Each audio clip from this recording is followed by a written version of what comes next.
Good morning. 할렐루야. 할렐루야는 아멘으로 화답해 주시면 감사하겠습니다. 할렐루야.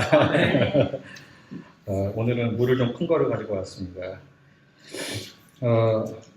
기도하고 말씀 계속 들어보겠습니다. 할렐루야. 주님 감사드립니다. 주님께서 오늘도 저희가 함께 해주셔서 저희들을 불러주셔서 저희가 이 자리에 주님께 예배에 올리고 또 주님 말씀을 듣기에 모였습니다. 주님, 저희 마음을 겸손케 하여 주시옵소서. 저희 마음에 같이 씨앗을 잘 자랄 수 있는 그러한 겸손한 밭으로 가꾸어 주시옵소서. 그래서 주님 주시는 말씀을 듣고 그 말씀대로 행하며 살아갈 수 있는 그러한 주님의 종들이 될 수 있도록 계속해서 함께 해주시고 인도해 주시옵소서. 주님, 저와 함께 해 주시옵소서. 성령님이 충만케 해주심으로 제가 지금 선포하는 말씀들이 주님께서 저를 통해 저희 성도들에게 주시는 말씀으로 선포될 수 있도록 주님 저를 겸손케 해주시옵시고 그 말씀을 보물처럼 다룰 수 있도록 주님 인도해 주시옵소서. 감사드립니다. 예수님의 이름으로 기도드렸습니다. 아멘.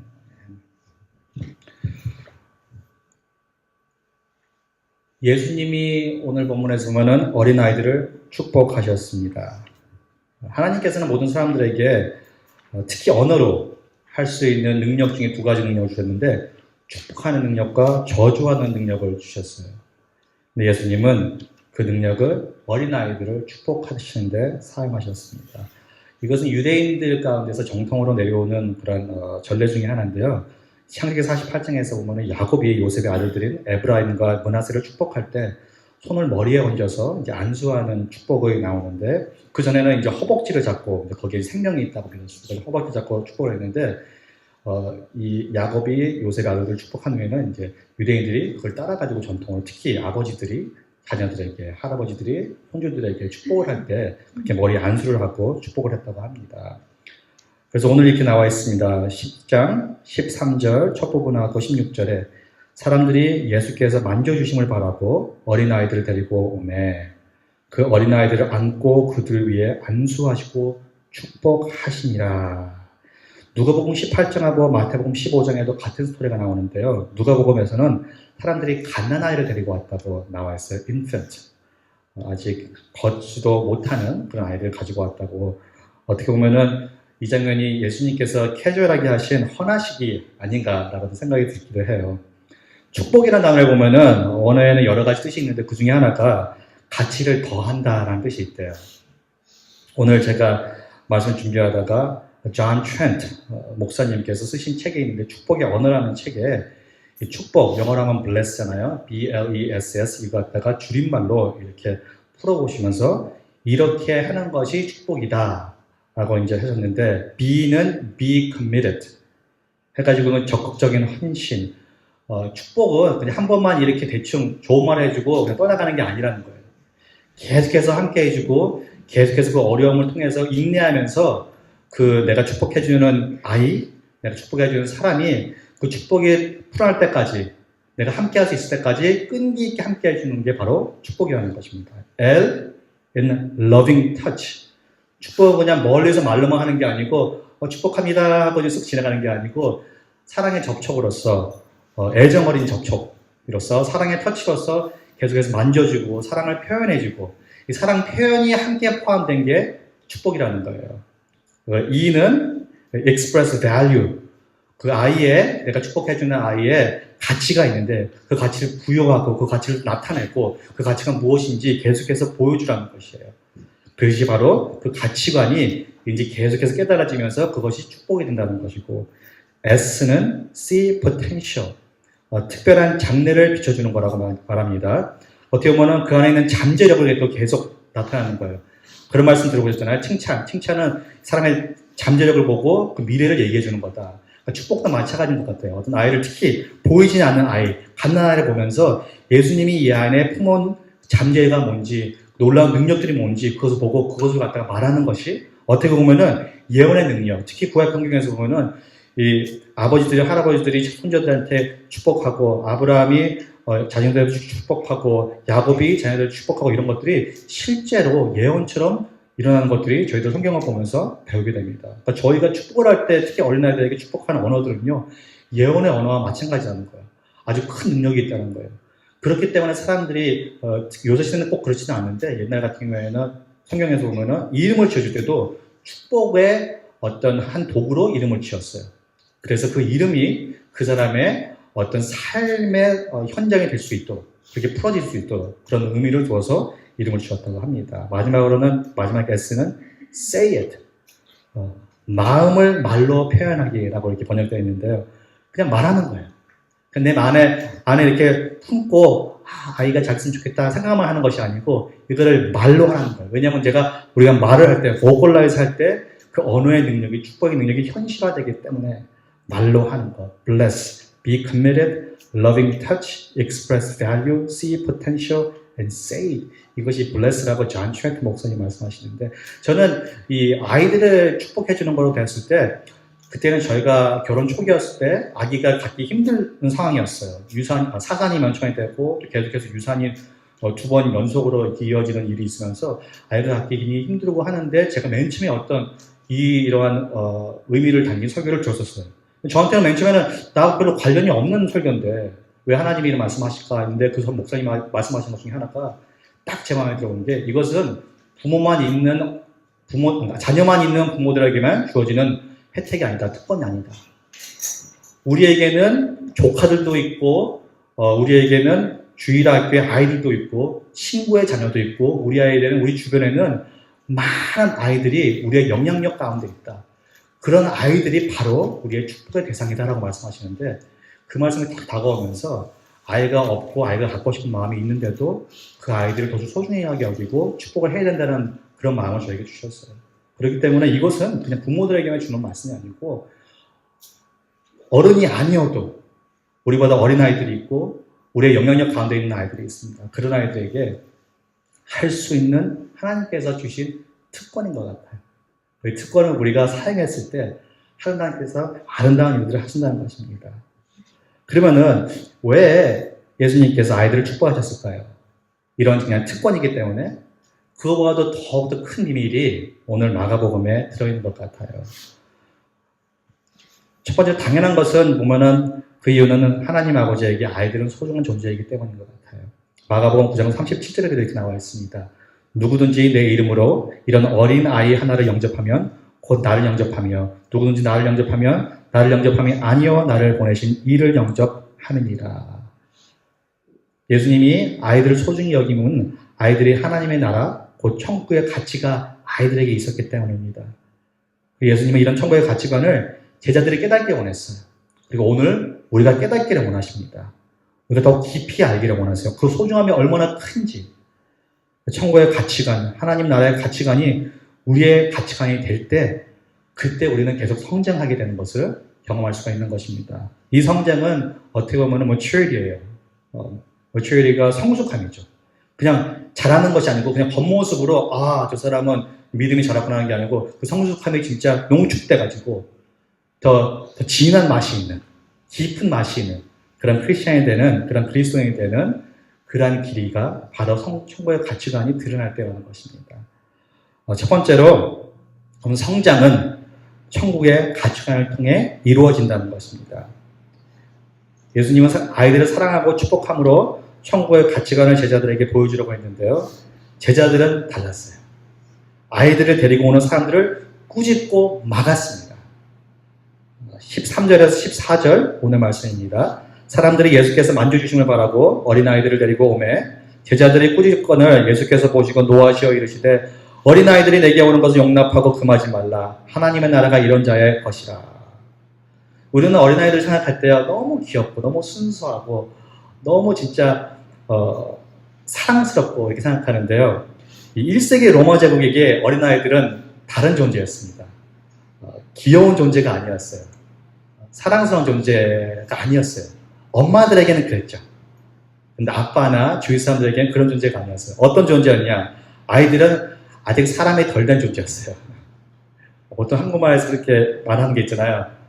좀 쓸모없고 좀 한심한 사람, 인간이 되라. 언제 인간이 될래냐면 아이들을 볼 때 로마 제국의 어른들은 그런 존재를 봤다는 거예요.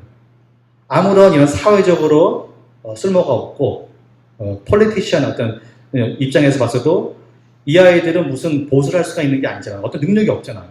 사회에. 그러니까 별로 의미가 없는 존재인 거예요. 아직 인간이 안 돼. 아버지로도 존재 가치가 없는.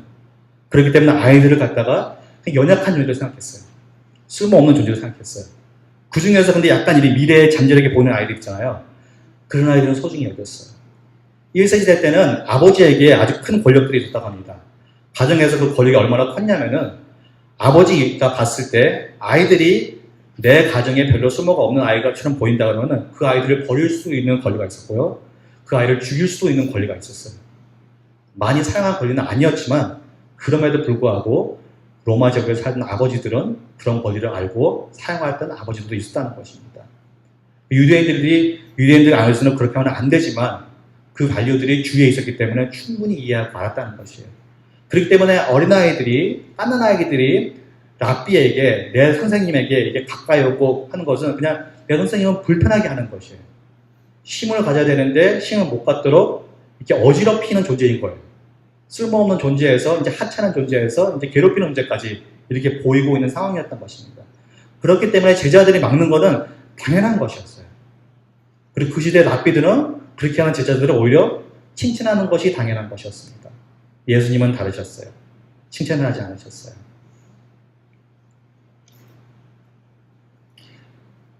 예수님의 반응은 노하심이셨습니다. 영어로 보면은 He was indignant 하고 나와 있어요. indignant는 그냥 버럭 화를 내는 거예요. 예수님께서 화를 내신 모습이 성경에는 몇 번 나와 있는데 그 몇 번에 가장 큰 게 이제 템플에서 성전에서 이제 사람들이 물건 팔고 사는 것을 봤을 때 뒤집어 엎은 것이잖아요. 그 이유는 다른 것이 아니고 그 성전 바깥에 아우터 코트에서 이 사람들이 그 제사 지낼 것을 물건을 팔고 팔았는데 그 아우터 코트 하는 곳은 바로 이방인들이 와서 기도하는 장소였어요. 이방인들이 와서 기도하는 장소에서 이들이 자기의 이익을 추구하고 있었던 거예요. 그러니까 예수님이 막 주시면서 하신 말씀이 이것은 예수님 하나님의 집은 기도하는 장소다. 너희들은 지금 이방인들이 하나님께 오면서 막고 있다. 그래서 화를 낸 거예요. 그리고 오늘은 너희들이 어린아이들이 내게 오는 것을 막고 있다. 그래서 화를 냈어요. 하늘의 가치관이 뭘까요, 지금? 예수님께서 가르쳐주고 싶으신 하나님의 가치관이 뭘까요? 천국의 가치관이 무엇일까요? 제자들이 원한 것은 천국의 가치관이 아니었어요. 그들이 원한 것은 무엇이었냐? 첫 번째 가로입니다. 두 번째 가로입니다. 명예와 영광이었어요. Honor and glory. 9장 34절에 이렇게 나와 있어요. 그들이 잠잠하니 이는 길에서 서로 누가 크냐 하고 쟁론하였습니다. 예수님과 함께 걸어가면서 자기들끼리 서로 싸울 때 뭐에 대해서 누가 더 크냐, 누가 더 큰 사람인가, 누가 더 위대한 사람인가. 너무 재밌는 게요. 이 9장에서 보면은 이 바로 전에 어떤 일이 있었냐면은 이들이 어린아이에게 악한 영혼이 있었는데 그걸 쫓아내지 못했어요. 쫓아내지 못해가지고 예수님이 오셔가지고 대신 쫓아내주시면서 너희들 이렇게 믿음이 아직도 이렇게 없느냐. 이러한 악한 영은 오직 기도로만 쫓아낼 수 있는 일을 하고 말씀하시면서 가는데 그러니까 자기들끼리 할 수가 없었던 거예요. 자기들끼리 뭔가를 할 수가 없었음에도 서로 싸우는 게 누가 더 크냐라고 싸우고 있는 거예요. 얼마나 웃겨요. 솔직히 너무나도 무서운 거예요. 예수님이 보시기에. 너희들이 아무것도 할 수 없으면 알지도 못하느냐 아직까지. 왜 이런 가지고 싸우느냐. 10장 37절에도 요 이제 어린아이들 바로 후에 또 싸웁니다. 싸우는 게 아니죠. 요한하고 야고보가 저희가 변 목사님하고 제가 이제 미국 목사님들 만나잖아요. 저 영어 이름으로 이제 소개를 해요. 요한하고 야고보입니다. John and James.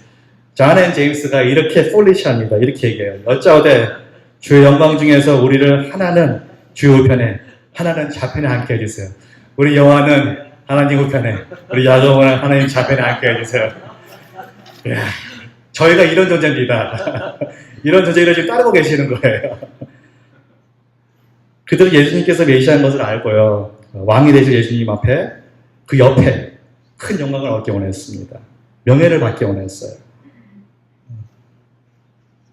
예수님은 왕이 될 존재니까, 메시아가 될 존재니까, 그들의 이해로는 이 왕 메시아의 존재는 로마 제국보다 더 큰 존재가 될 수 있는 사람이니까, 그러면은 이보다 더 큰 제국, 우리 유대 제국에서 우리 형제가 하나님을 이렇게 따르는데 왼쪽 오른쪽 가장 명예가 높은 자리에 앉게 해주세요. 다른 제자들이 듣고 엄청 화를 냅니다. 엄청 꾸짖어요. 참 재밌는 것은요, 이들이 말하는 타이밍이에요. 시기예요. 언제 이 얘기를 했는지 아세요? 예수님이 자신의 죽음에 대해서 얘기할 때 바로 이런 일이 이루어졌어요. 왜냐, 예수님의 길은 바로 이것이었습니다. 고통과 수치심이었어요. 예수님의 길은 고통과 수치심이었습니다. 마가복음의 주제 중 하나는요, 은밀함이에요. secrecy, 숨겨져 있는 비밀. 오늘 그래서 제가 제목을 비밀이라는 단어를 썼는데, 은밀함입니다. 숨겨져 있는 하나님 나라의 가치관, 숨겨져 있는 영생의 비밀, 숨겨져 있는 구원의 참된 길, 숨겨져 있는 예수님의 마음, 이런 것들이 특히 다른 복음보다도 마가복음에는 계속해서 나와 있는 것들이 주제 중에 하나예요. 그렇기 때문에 예수님께서 악한 영한테도 그렇고요, 그 사람들을 치유할 때도 특히 첫 부분에 보면은 계속해서 말하지 말라, 아무에게도 얘기하지 말라, 아무에게도 알리지 말라, 계속 그런 말씀이 있습니다. 그리고 계속해서 나타나는 비유들도 보면은 특히 우리가 잘 아는 겨자씨의 비유, 겨자씨 조그마한 그런 씨앗에 숨겨져 있는 커다란 하나님의 믿음, 하나님을 향한 믿음, 하나님의 나라라고 얘기를 하십니다. 그리고 어떤 밭에 숨겨져 있는 씨앗, 겉모습이 아직 나타나지 않은 것들, 나환자를 치유하시고 또 세리와 죄인들과 함께 식사하시고 어부를 제자 삼으시고, 이런 것들이 계속해서 연약하고 사회적으로는 받아들이지 않는 사람들과 함께 해주시면서 계속 그들의 가치를 보여주면서 이런 사람들 안에 하나님의 나라가 있고, 이런 사람들 안에 하나님의 비밀이 숨겨져 있다고. 또 오늘도 아이들을 별보치 않는 어떤 사람이 아직 안 된 그런 아이들을 감싸주시고 축복해주시고 함께 해주시면서 사랑을 보여주시면서, 그리고 그것을 막는 제자들에게 노여움을 보여주시면서 이 아이들을 축복함에 하나님의 나라가 숨겨져 있다라고 저희들에게 보여주고 계신 것입니다. 그 숨겨져 있는 것의 가치관이 무엇이냐? 고통과 수치심이라는 거예요. 마가복음 10장 45절에서 예수님은 이렇게 말씀하십니다. 인자가 온 것은 섬김을 받으려 함이 아니라 도리어 섬기려 하고 자기 목숨을 많은 사람 내 대속물로 주려 함이니라. 많은 학자들은 이 10장 45절 마가복음 이 구절이요, 마가복음의 주제 구절이라고 얘기를 합니다. 이 구절 안에 마가복음의 모든 의미가 담겨져 있다. 그렇기 때문에 마가복음에 예수님을 설명할 때는 종으로 오신 예수님이라고 설명을 하고 있습니다. 인자, 종의 모습을 가진 인자. 여기에 중요한 단어는 두 가지가 있는데 그것은 무엇이냐? 첫 번째로 섬김이라는 단어예요. 그리고 두 번째는 대속물이라는 단어입니다. 섬김이라는 단어는 낮은, 그리고 섬기는 것은 다른 사람을 다 올리는 사람이잖아요. 다른 사람을 위에 사는 사람, 그런 모습으로 오셨다는 것이에요. 모든 것을 다 내려놓고 남을 위해 사는 사람, 섬김. 대속물, 영어로 ransom인데요. 대속물은 payment예요. 값을 치르는 것이에요. 어떤 값을? 잡혀가 있는 어떠한 종을 다시 데리고 올 때 내는 값. 여기에서는 죽음으로밖에 낼 수가 없는 죄의 값을 자신의 죽음으로 값을 내주신 예수님. 대속물. 그 말은 고통과 죽음, 낮음과 고통과 죽음을 예수님이 말씀하시고 계신 거고, 그 이유 때문에 이 지구에 오셨다고 말씀하고 계신 것입니다. 예수님은 자신에게 올 죽음을 말하시면서 자신이 겪을 고통과 수치를 설명했습니다. 9장 31절에 이는 제자들을 가르치시며 또 인자가 사람들의 손에 넘겨져, 그 말은 배반, 영어로는 betrayal하고 많이 나와 있어요. 배반 그리고 죽음을 당하고 죽은 지 3일 만에 살아나리라 할 것을 말씀하셨기 때문이다. 또 10장 33절 34절에 이렇게 나왔어요. 보라, 우리가 예루살렘에 올라가노니 인자가 대제사장과 서기관들에게 넘겨주매 그들이 죽이기로 결의하고 이방인들에게 넘겨주겠고 그들은 능욕하며 침뱉으며 채찍질하고 죽일 것이다. 그는 3일 만에 살아나리라 하십니다. 이렇게 얘기하고 있는데 제자들은 누가 더 크냐 싸우고 있던 거고, 야고보와 요한은 예수님, 저희가 왼쪽에 오른쪽에 영광의 자리에 앉을 수 있을까요? 하고 얘기하고 있었던 것이죠. 그들은 이해하고 싶지 않았어요. 예수님이 무슨 말을 하는지 이해도 할 수가 없었군더러 이해하고 싶지도 않았어요. 왜냐, 그들의 가치관은 이 로마 제국, 그 당시의 제국의 가치관에 쌓여 있었기 때문에 그 가치관의 눈으로는 볼 수가 없었습니다. 그렇게 예수님은 계속해서 말씀하고 계셨던 거예요. 하나님의 나라의 가치관은 로마의 제국의 가치관의 눈으로 볼 수가 없는 것이다. 오직 어린아이의 눈으로, 오직 낮은 자의 눈으로, 오직 이 세계에서 하찮고 연약하고 포함될 수 없는 인싸가 아닌 아싸. 저 이거 배웠어요. 인싸는 인사이더, 아싸는 아웃사이더. 그러니까 인싸는 이 안에 속해 있는 사람, 잘 나가는 사람이죠. 아싸는 속해 있지 못한 사람, 마이너리티. 왕따가 심한 한국 같은 문화에서는 이런 언어조차도 중요하게 생각하는. 그런데 하나님의 나라는 속해 있는 사람의, 잘 나가는 사람의 이 메인 그룹에 있는 것이 아니고 바깥에 있는 marginalized 사람에 있다는 것입니다. 그런데 이 비밀을요, 이사야서에서 이사야가 이렇게 얘기하십니다. 고통과 수치심을 통해 가지고 나오는 것은 바로 진정한 형통함과 존귀함이라고. 제가 읽어드릴게요. 이사야 52장 13절과 14절 말씀입니다. 보라, 내 종이 형통하리니 받들어 높이 들려서 지극히 존귀하게 되리라. 예수님이 말씀하시는 거죠. 메시아를 말씀하신 거예요. 어떻게? 전에는 이 형통과 존귀의 모습, 전에는 그 모양이 타인보다 상하였고 그의 모습이 사람들보다 상하였으므로 많은 사람이 그에 대하여 놀랐거니와. 그의 모습은 존귀하고 완전히 거리가 먼 모습이었고 수치심의 모습이었고 고통의 모습이었고 낮은 자의 모습이었지만 그 결론은 13절 형통하리고 높이 받들려지고 존귀하게 되리라는 것입니다. 이것이 예수님께서 어린아이를 축복하시면서 제자들로 하여금 보시기 원했던 천국의 비밀이었던 것이에요. 중국 지하교회에는 이런 세상의 눈으로는 앞뒤가 안 맞는 천국의 가치관을 이해했다고 합니다. 왜냐하면 그들은 고통 가운데 있는 교회였기 때문에. 그래서 중국에 있는 특히 지하교회들은요, 언더그라운드 처치들은 보통 교회들 5가지 가치관이 있대요. 제가 그걸 기억이 확실히 안 나는데 어떤 것들인지. 그 중에 하나는 고통이래요. 교회 가치관이 고통이래요. 왜냐? 그들은 그 고통을 예수님의 구속자의 모습에서 찾았기 때문에. 예수님께서는 구속자의 모습으로 오셨습니다. 리디머. 아까 말씀드렸던 랜섬. 리디머는요, 랜섬이 없이는 리디머가 될 수가 없어요. 리디머는 누굴 자유케 하는 사람이에요. 자유케 하는 사람은 페이먼트를 내는 사람이에요. 그렇기 때문에 대성물이 없고는 그 사람은 리디머가 될 수가 없어요.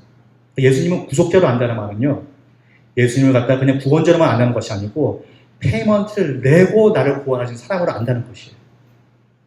그렇기 때문에 중국에 있는 사람들 예수님은 구속자라고 설명을 하고 구속자로 알고 그 페이먼트, 고통과 수치심과 죽음으로 나를 살려주신 예수님을 믿었기 때문에 그 고통의 밸류가 굉장히 컸습니다. 그리고 그들은 자기들이 컬링이, 부르심이, 교회의 부르심이 예수님의 부르심을 계속해서 이어가는 몸으로 생각을 했고 자기들의 고통이 예수님의 구원이 이루어지는 통로라고 믿고 행동을 했습니다. 그렇기 때문에 그들은 고통을 위해서 기도했어요. 복음 때문에 받는 고통을 위해서 기도했습니다. 자기들이 복음 때문에, 예수님 때문에, 하나님의 나라 때문에 고통을 받을 때 그 고통은 결코 그냥 고통으로 끝나는 것이 아니고 구원으로 이루어지고 그 구원 때문에 영광으로 이루어진다는 것을 믿고 그것을 붙잡았기 때문입니다. 그렇기 때문에 중국 지하교회에서는 고통이 큰 가치관 중에 하나였다고 합니다. 미국에 살고 있는 저희들에게는 고통이란 것은 무엇일까요? 이것이 우리에게도 가능한 삶일까요? 계속해서 제가 배운 것은 성장은요, 두 번째입니다. 세상의 가치관을 잊고, 여기서 잊음은 unlearning입니다, 영어로. unlearning을 보니까 한국말로 특별히 이렇게 없더라고요. 이로 이루어집니다. 가치관은 잊음으로 이루어집니다. 헨리 데이비드 thoreau라는 분은 이렇게 말씀했어요. 참된 진보는, true progress는 우리가 알았다고 생각하는 것을 잊고 unlearning하고 새롭게 배움으로 만들어집니다. 이 잊는다는 것, unlearning 한다는 것은요, 내가 여태까지 배운 것을 반대로 돌려놓는다는 말입니다. 내가 여태껏 잘못 알고 있었다는 것을 깨닫게 되면서 그것들을 부인하고 내려놓는 것을 바랍니다. 어떻게 해서 나쁜 이렇게 버릇이 있으면은 그 버릇은 나쁜 것다고 이제 깨닫고 인정하고 그 나쁜 버릇을 없애는 그 과정이 unlearning이라는 것이에요. 습관처럼 나쁜 생각이 있고 잘못 알고 있는 지식이 있고 잘못 가지고 있는 관점이 있다는 것입니다.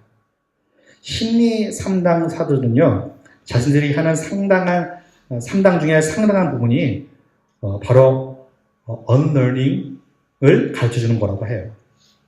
왜냐, 이 사람들은 문제가 있어, 어떠한 어려움이 있어 찾아왔고 그 상담을 받는데 그 어려움을 얘기하다 보면은 이 사람들이 잘못 가지고 있는 가치관이나 방법들, 특히 대화 방법들에 대해서 잘못 사용하고 있는 그런 것들, 특히 어떤 관계적인 부분에서 잘못 알고 있는 지식들을 가지고 있기 때문에 계속 관계가 힘들고 대화에 어려움을 겪고 있는 사람들이 대부분인데, 이런 사람들이 더 건강한 관계를 갖고 건강한 대화를 할 수 있도록 도와주는 것 중에 첫 번째 단계가 이 사람들이 지금 가족에서 사용하고 있는 이런 안 좋고 건강한 것들을 unlearning 하는 것이 바로 첫 번째 단계로서 가장 많은 시간을 여기에 투자한다고 해요.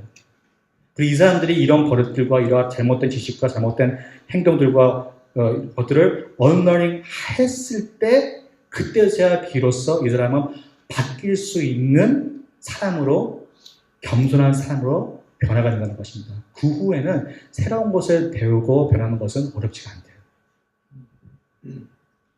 사도 바울이 예수님을 만나고 거듭난 뒤에 아라비아로 가서 3년 반 혼자서 시간을 지냈다고 갈라디아서에 나와 있습니다. 3년 반 동안 뭐 했을까요? 많은 사람들은 아마 거기서 예수님의 진리를 다시 한번 공부하면서 깨닫고 더 깊이 알았을 거다라고 생각하는데, 저는 그게 맞다고 봐요. 근데 아마 3년 반 중에 3년은요, 자기가 여태까지 굳세게 믿고 신실하게 믿었던 유대인의 그 신학을 아마 다 펼쳐봤었던 것 같아요. 그래서 거기서 잘못 자기가 이해하고 있었던, 메시아에 대해서 잘못 이해하고 있었던 것들을 갖다가 다 지우고 뭐가 잘못됐는지 그것을 다 체크하고, 저는 그 시간이 아마 3년쯤 걸렸지 않았을까 생각을 합니다. 그러고 나서 그것을 모든 걸 했을 때, 거의 백지 상태가 됐을 때 다시 그것들을 체인하지 않을까. 갑자기 생각이 났는데요.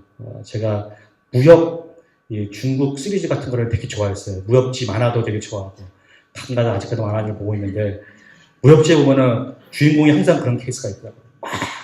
막 내공이 쌓이고 막 했다가 어떤 일을 해가지고 그 내공이 없어지는, 완전 백지 상태가 되는, 그래서 온 소망이 없어지는 그런 딱 상태에 가 있는데, 근데 그것 때문에 완전히 모든 사람을 뛰어넘는 새로운 내공과 무술을 가질 수가 있는 그러한 어떤 말도 안 되는 그러한 일들이 중국 무협지를 보면 계속해서 일어나는 것을 볼 수 있습니다. 이것이 어떻게 보면 언러닝이 아닌가라는 생각이 갑자기 들었습니다. 새로운 회사에 가게 되면요, 지혜로운 사람은요, 거의 4개월 동안 약간 실체가 증거가 되지 않더라도, 보이지 않더라도 기다리고 그 회사의 새로운 문화를 배우려고, 방법을 배우려고 천천히 가는 사람들이 있어요. 근데 그런 사람들은요, 관계를 통해 가서 올바른 그 회사 안에 그 법도와 그 문화를 배우면서 딱 그걸 정리됐을 때 그대로 하면서 급성장하는 걸 보게 됩니다. 근데 마음이 급한 사람, 지혜롭지 못한 사람은요, 자기가 가지고 있는 것이 최고라고 생각하기 때문에 자기가 지금 이 회사에서 줄 수 있는 어떤 자기의 능력이 굉장히 좋은 곳이라고 생각하기 때문에 그렇기 때문에 자기가 하야겠다고 생각을 하고 들어가자마자 막말라만 파헤칩니다. 내가 얼마나 잘하는지, 내가 이 회사가 나를 왜 뽑았는지 보여줄게 하고 무엇인가 보이려고 해요. 근데 그런 경우 99.9%는요 다 실망하고 다 더 낮은 자리에 가게 됩니다. 어떤 회사에서는요, 실제로 제가 이제 배운 건데요, 회사를 운영하시는 분들 배우는데 일부러 새로운 사람들을 그렇게 만든대요. 너 뭐 할 수 있냐? 막 띄워준대요. 보여줘봐라. 그 다음에 딱 벽에 붙어졌을 때 확 친대요. 너는 할 수 있는 게 아무것도 없어. 그러니까 내가 시킨 대로 해. 그래서 확 낮춰준 다음에 그 다음에 처음부터 시작한 거예요. 좀 무섭죠, 솔직히. 근데 이러한 사회생활도 언러닝이라는 게 꼭 필수라는 것이에요. 그래서 목사들도 마찬가지인 것 같아요. 새로운 교회 섬기게 될 때는요, 저희가 그 교회 안에 문화와 그 교회의 언어와 이런 것들을 이해하기 전까지는 저희는 그 교회에서 관계를 제대로 맺을 수가 없어요. 근데 그 이해하는 관계 중에 하나는 뭐냐면은 내가 여태까지 가지고 있는 좋다고 하는 것들을 갖다가 내려놓는 것이에요. 그래야지만 이것을 배울 수가 있거든요. 이것이 언러닝이라는 것입니다. 저는 계속해서 이 언러닝이 얼마나 중요한 것이 깨닫고 있어요. 왜냐? 제가 지금 언론할 것들이 너무 많다는 것을 깨닫기 때문입니다. 로마서 12장 2절에 바울이 이렇게 말씀하십니다. 너희는 이 세대에 본받지 말고 오직 마음을 새롭게 함으로 변화를 받아 하나님의 선하시고 기뻐하시고 온전하신 뜻이 무엇인지 분별하도록 하라. 로마서 12장 2절 말씀입니다. 마음을 새롭게 하는 것이 전제 조건이 있는데요. 마음을 새롭게 하는 것의 전제 조건이 바로 언러닝이라는 것입니다. 우리가 그러면은 예수님이 보이시는 가치관, 아이들을 축복하는 가치관, 아이들을 소중히 여기고 연약한 사람들을 소중히 여기고 낮은 것들을 소중히 여기고 높이 여기고 또 보이지 않는 것들을 갖다가 그 안에서의 진리를 발견할 수 있는 이런 관점을 보이려면 어떻게 해야 될까요? 그러려면 저희가 버려야 할 언러닝 해야 될 것들이 무엇일까요? 저는 그것들 중에 가장 큰 것이 세상의 가치관인 것 같아요. 세상에서 해주는 관점. 네 가지를 제가 생각해 봤어요. 첫 번째는 캐피털리즘, 자본주의입니다. 우리는 자본주의 안에서 커왔어요. 특히 모더니즘에서 자란 사람들은 30대, 40대인 사람들은 자본주의에 완전 쪄들어 있어요.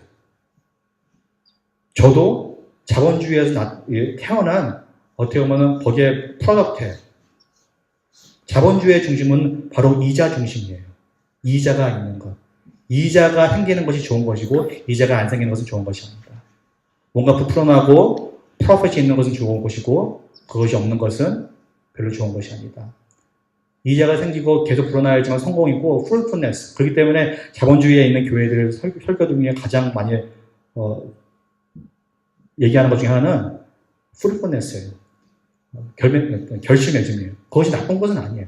근데 그게 너무나도 중심적인 메시지가 될 때는 자본주의에 그만큼 우리가 팽배되어 있다라고 제가 보면 될 것 같습니다. 교회 안에서 자본주의가 계속해서 나타나고 있는데요. 그 어떤 모습으로 나타나느냐? 효율성, 통제성, 집안에서도 잘 나타나죠. 기능성, 규율성, 생산성을 중요시하는 교회. 그렇기 때문에 교회의 모습들이 계속해서 어떻게 보면은 컴퍼니의 모습으로 변해가고 있어요. 목사님을 청핑할 때도 그 목사님이 효율성이 없고 리더십의 통제성이 없고 그리고 사역 가운데 기능성이 없고 이러잖아요. 그러면 이 목사님은 우리 교회에 안 맞다, 도움이 안 된다라고 생각하는 경우가 많습니다. 저희가 많이 보고 또 듣고 그래요. 왜냐? 이런 것들이 성공을 짓는 요소이기 때문에. 저희는 저희가 제 자신을 이베알루에이트 할 때도 이런 것을 두고 저희 자신을 볼 때가 많아요. 그러면서 나는 여기 쓸모가 있는 사람인가, 쓸모가 없는 사람인가. 이것이 바로 이 자본주의 생각이라는 것이에요. 근데 성경은요, 저희를 생각할 때, 교회를 생각할 때 이런 것들로 생각하지 않습니다. 복음만한 성공은 그의 요소는 완전히 다른 것인 거예요. 그 요소 중에 하나가 오늘 얘기하고 있는 낮은 것, 섬기는 것, 두 번째로는 우리가 언러닝 해야 할 것은 개인주의, individualism입니다. 개인주의를 한마디로 설명하면은 개인의 권리, 개인의 의, 개인의 감정 이런 것들이 중요하다고 여기는 것인데 지금 저희는 포스트 머던에 살고 있습니다. 솔직히 얘기하면 머던하고 포스트 머던하고 중간에 다 섞여져 있는 그러한 삶을 살고 있습니다. 포스트 머던에서는요. 살고 있는 사람들에게는 개인의 경험과 관점이 너무나도 중요하기 때문에 사람들에게는 진리가 상대적이게 돼버렸습니다. 절대적인 진리는 이제 없어졌어요. 그렇기 때문에 예수님이 설 자리가 점점 없어지고 있습니다. 교회 안에서마저도 예수님 설 자리가 없어지고 있어요. 예수님이 나는 진리야 하는 말은 그래요. 나도 진리입니다.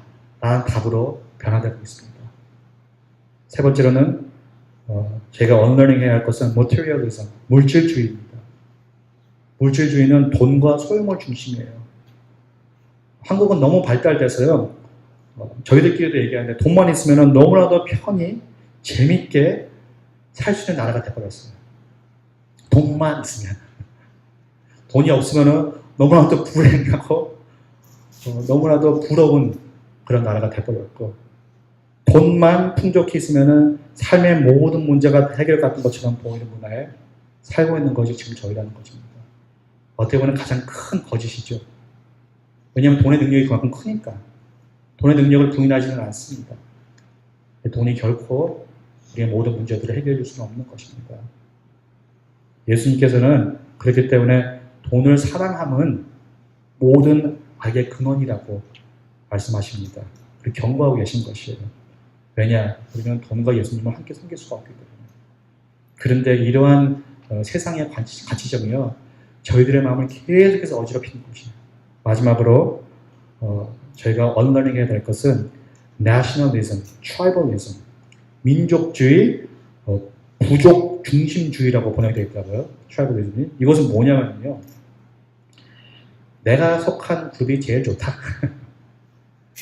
내가 속한 나라가 제일 좋고 경쟁 중심이라는 것이에요.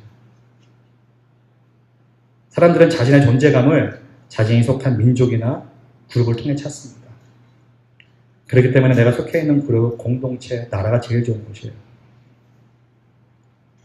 그렇고 그런 이유 때문에 특히 한국 사람들은 오직 한국 사람들만 한국인들을 욕할 수가 있어요. 저희들 욕을 많이 합니다. 한국인들에 대해서. 근데 다른 나라 사람이 한국인 욕하잖아요. 못 봐요. 볼 수가 없어요.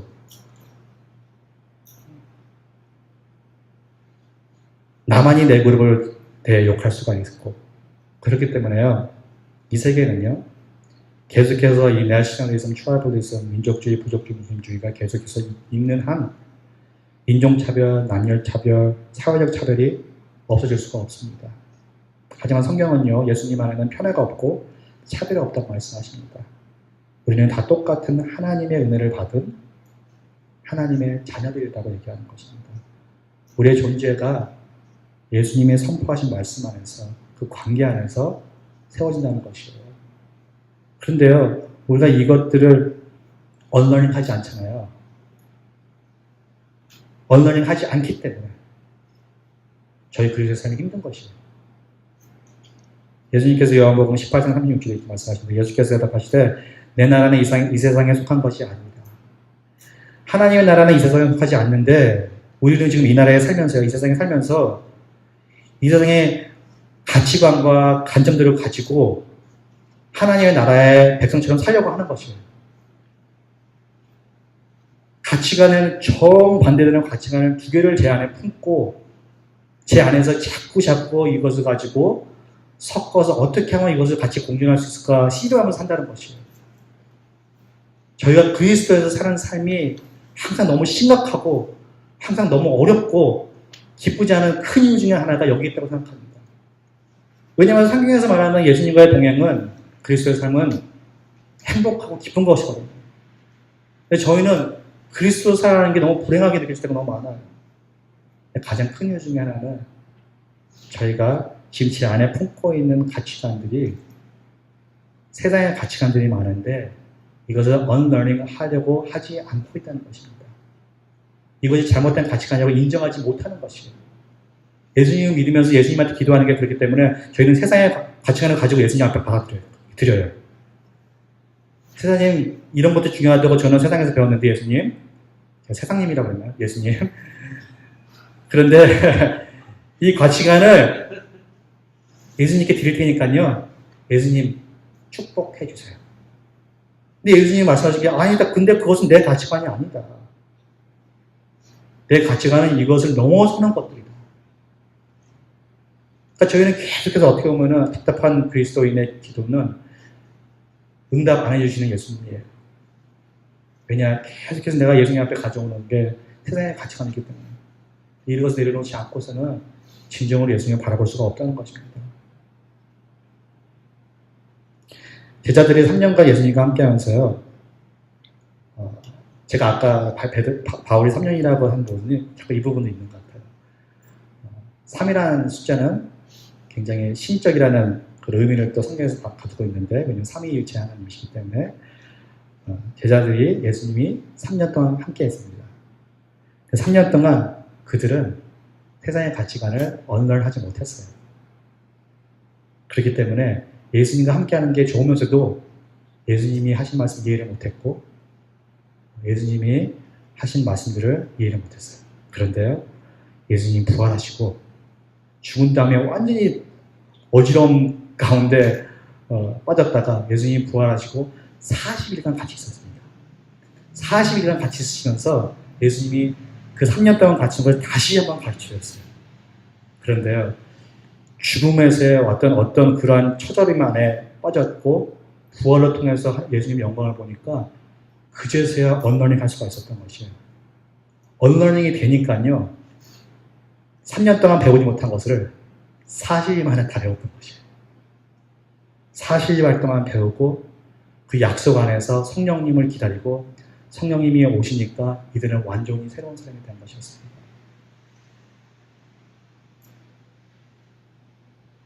나가는 말 드리겠습니다. 예수님의 가치관을 배워갈 때 우리는 진정으로 성숙하고 성장하게 됩니다. 마가복음 1장 1절에 보면 이렇게 나와 있어요. 하나님의 아들 예수 그리스도의 복음의 시작이다. 마가복음은 많은 또 학자들이 요새 들어서 마가복음을 공부하면서 하는 말씀이신데 마가복음은 굉장히 정치적인 복음이래요. 로마 제국에 완전히 페이스 투 페이스 도전하는 그러한 글이라고 합니다. 왜냐? 1절부터 그렇게 나와 있대요. 그 시대에는요, 하나님의 아들은 누구냐 했으면 가이사였어요. 하나님의 아들은, 신의 아들은 시저리였어요. 그리고 그 시대의 복음은 시저리였어요. 그렇게 나와 있어요. 그렇게 나와 있는 코인에 이렇게 나와 있어요. The good news of Caesar, 카이사. 왜냐? 로마 제국을 통해서만이 진정한 구원이 있다고 그들이 얘기했습니다. 선포했어요. 그렇기 때문에 그 당시에 주는 가이사였어요. Caesar is Lord. 이렇게 프린트된 것들이 많이 발견됐어요.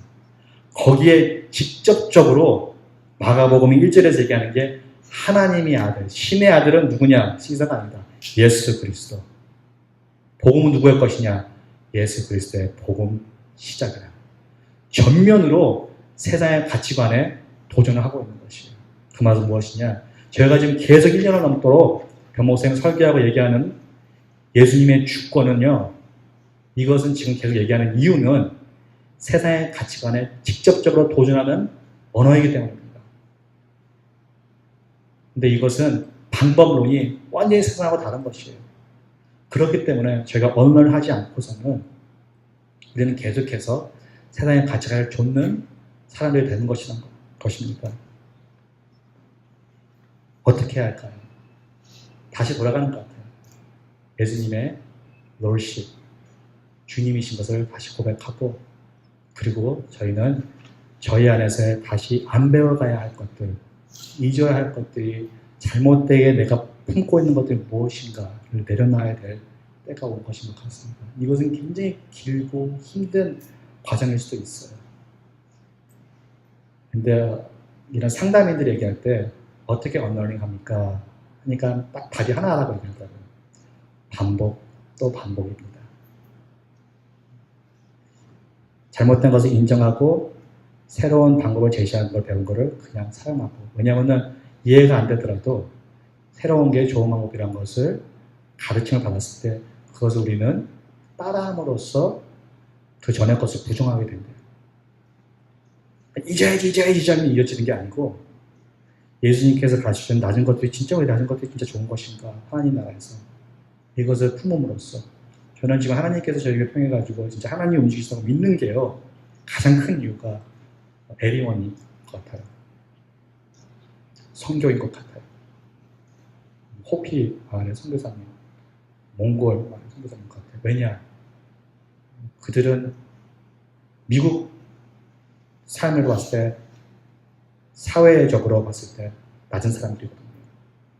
고아원이 한국에서 이렇게 많이 못 품는 이유가, 가장 큰 이유가 고아원에 있는 자녀들에게는 투표할 수 있는 권리가 없기 때문이래요. 정치자들에게는 별로 쓸모가 없는 장소예요. 그러니까 선생님들 몇 명이 투표를 해도 별 효과가 없고, 그러니까 정치자들이 고아원에도 올 필요가 없다고 느끼는 거지. 정치자들은 천국에 갈 수 있을까? 참 모르겠습니다. 내 이름에도 repeat, 하나님의 말씀을 묵상하고 이 대면하는 것들을 믿고 연습해보는 것, 그리고 또 연습해보는 것, 연습함으로써 진정으로 내가 이 세상 가치를 가지고 있던 게 틀린 것이구나, 내려놓는 것이 바로 unlearning이라는 것이에요. 저희가 이번 주 하나님 말씀 계속 묵상하면서 주님께서 보여주시는 이 숨겨져 있는 진리들, 하늘나라의 이 비밀들을 계속해서 배워갈 때, 그것을 적용해 갈 때 저희가 언러닝 프로세스를 통해가지고 자유케 됨을 경험하는 여러분들이 되기를 축원합니다. 할렐루야. 주님 감사드립니다. 주님, 주님께서 아이들을 사랑하심에 감사드립니다. 보잘것없는 모습을 가진, 쓸모가 없는 모습을 가진, 사회적으로 중요하지 않았던 모습을 가졌던 아이들을 소중히 높여주시고 축복해 주심에 감사드립니다. 그 모습에 저희가 있음을 고백합니다. 주님, 주님의 사역을 저의 사역으로 삼고 제 자신을 부인하면서 주님의 길을 따라갈 수 있는 제자들이 될 수 있도록 주님 인도하여 주시옵소서. 기쁜 제자의 길을 걸을 수 있도록 저희에게 잘못된 세상의 가치관을 품고 있음을 고백하고 그것들을 언러닝 해갈 수 있도록 지혜를 더하여 주시옵소서.